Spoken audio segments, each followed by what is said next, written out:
Hello, viewers. Welcome back to the channel, the Bookman Roland Quincy channel.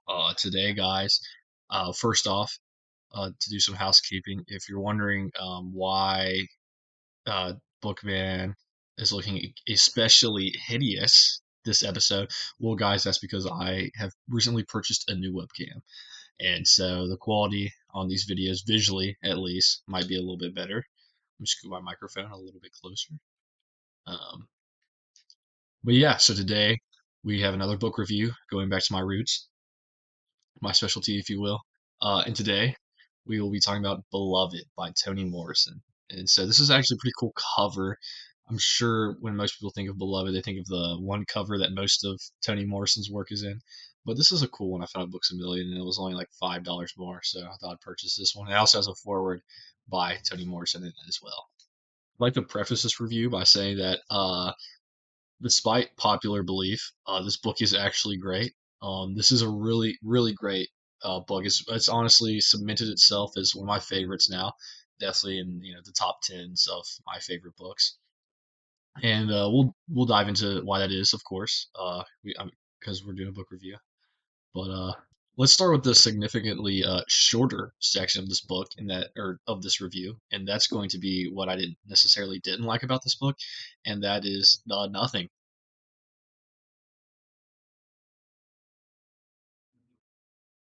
No, but seriously, I think the only really nitpicky thing I've had with this book, and I've seen reviews online where people have had similar criticism, is that the writing style is a bit dense, especially as someone who I've read classics before, but where most of my reading comes from the sci-fi fantasy genre. There's not I don't want to trash anyone writing in that genre, of course. It's just those prose styles in those genres are generally more um, digestible to whoever's reading it, with the exception of sci-fi sometimes because they use these big terms or like made up scientific terms that are in the world. And the same could be said for fantasy too, but most of the time the prose is pretty easy to get through. It's not too like flowery or elaborate. And of course, there are exceptions to that rule in both of those genres. Um, I'm trying to think.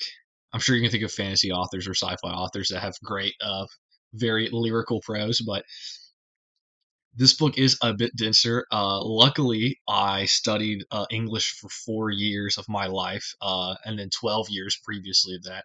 So I have a little bit of a literary lens that I've worked on in the past with like my literary analysis classes and stuff like that. And so this book, even from my like slightly more educated perspective, was still a little bit hard at first to get used to the prose and Toni Morrison's storytelling style. But I found myself after the first couple of chapters just like really getting in the flow with it and really moving on. So those first couple of chapters can be a little jarring and or just sort of can be difficult to get through because of the style.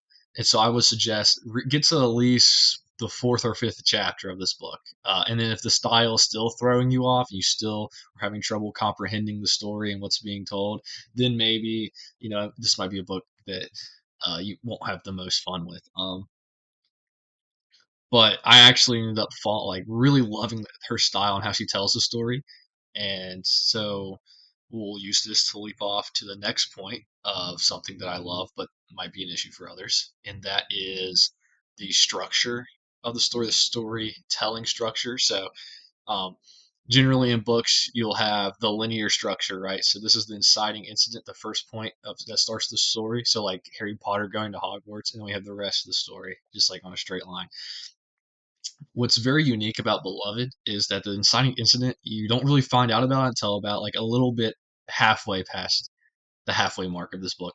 And that might sound like that this book is going to be extremely boring if the inciting incident doesn't even happen until halfway through the book, or you don't find out about it until halfway through the book. But the way Toni Morrison tells his story is she makes it work really well. I mean, you don't you know there's something brooding, there's something about our main character Setha that is maybe under something lying underneath that we don't know about yet, an extra layer to her character that we are ignorant to, that we soon find out, which gives we find out about something that she does, which gives justification to the way that she acts and how she's found herself in this weird situation in this house. But yes, definitely. I guess you could think of it like a Tarantino movie. I mean, we're jumping back and forth a lot in the timeline, so we're not just going from point A to point B. We go point A and then X and then back to B and then Y and then Z. But I really enjoyed it. I think if she would have told the story in a linear way, it wouldn't have had the same weight that it ended up having for me. I really don't want to give too much away about the plot for this book because I think going in blind is the best way to go into this book. But I will suggest uh, this book to anyone, but especially if you're American or you grew up in America and you went through your American history classes, like I would definitely suggest reading this book. I mean, it's like an American Gothic style story, I guess you could say, sort of. Um, and as an American, I mean, this book, I feel like it's a must read. Yeah, at least at some point in your life, you should at least attempt to try to get through it and understand the message that Toni Morrison is sending with Beloved. Ultimately, my highest praise of this book has to be Morrison's depiction of grief. There's a character in this book that you can debate, is she actually real, or is she sort of this fantastical thing, or maybe it's just something in the minds of the characters. But this specific character is almost the embodiment of grief, because we see how each person interacts with her, this specific character, and it sort of reveals like how each person deals with a super tragic event in their own specific sort of coping mechanisms, and we see that through their interactions with this specific character, and just the presence of the character, how people interact or act around when this character is nearby.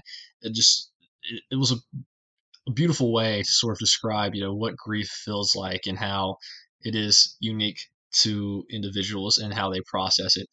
Um, and it really, I mean, this doesn't really have anything to do with the depiction itself, but the way that Morrison writes sometimes is just like she can pin down exactly certain feelings that you've experienced through your life, and the way she writes about it's like you think of that specific moment in your life when you also felt that way, because the way that she writes it and describes it, it feels so like I don't want to say on the nose because that makes it, because it's really not on the nose, but it's just so accurate. The feeling that it evokes in you is like, wow, it's like you really think back to a time when you felt like that, and that just is um that's just another praise for her writing and how obviously talented that she was.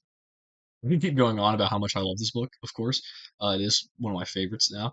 But I do think it's just something you have to experience yourself. I mean, and that's why I'd highly recommend it to anyone. I mean, it's just a story that once you read it, I don't want to say it's life changing, because I'm not a cornball, but um, it's just there's this is a very unique book. I haven't had a crazy reading career as someone who really picked up reading seriously around when I was a senior in high school. So I wasn't one of those book kids growing up. So I don't have too many books under my belt, but the ones that I do, it's like I don't think I've read anything that's quite like this book or can accomplish what this book can.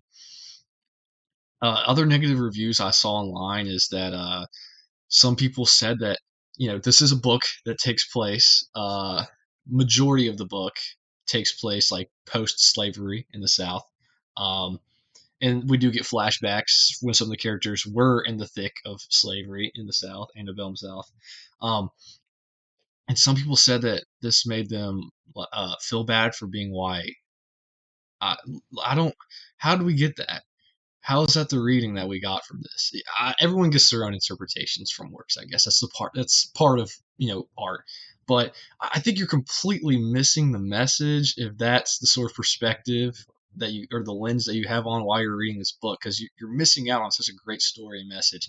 Uh, with having that perspective, it's not like Morrison even spends a lot of time like talking about the travesties that white people did during that time. It is a part of the story, but she doesn't overemphasize it. So I'm not sure how someone could take that reading away from it. But really, I would say come into this book with an open mind and just experience the story.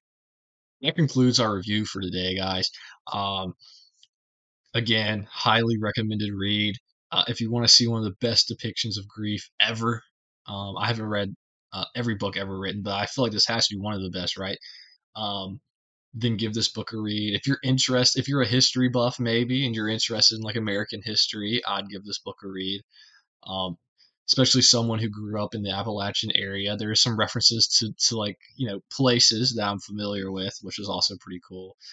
But honestly, if you're looking for a unique story that doesn't have much like it out there as well, I would also give this book a read. So, thank you guys for watching today.